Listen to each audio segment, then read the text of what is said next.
How do I come up with ideas for stuff to make? I steal. I just take from other people in like a roundabout way.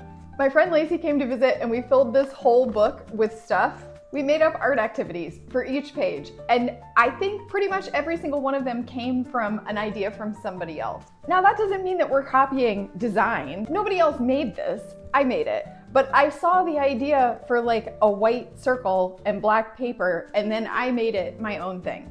The very first page of the book, we took inspiration from this art book. We looked at this painting by Clint, and then we made our own thing inspired by it. Then we zoomed in. Where did I get the idea to zoom in? I just started following Katie Moody's Patreon page, obsessed.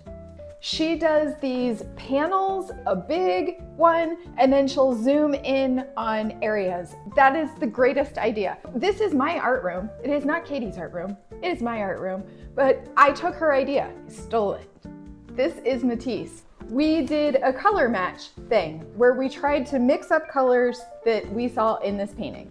That is this page. And we took an idea from this book, Funky Florals by Megan Wells. She has this exercise where she does basically like reverse painted flowers, negative space flowers. We took this color palette that came from Matisse and then we made this. I did.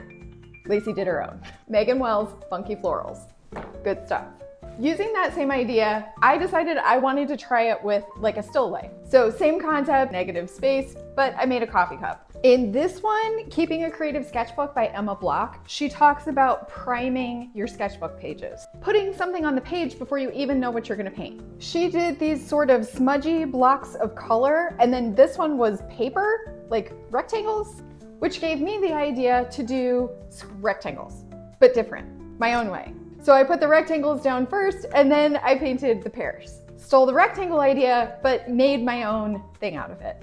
That's not the only way I come up with ideas. Obviously, I get inspired by stuff in my environment too, or my materials, but a lot of the time it comes from other artists. There's that whole idea of like stealing like an artist, and I think that just means you take somebody's good idea and you run with it. You make it your own. That's what I try to do.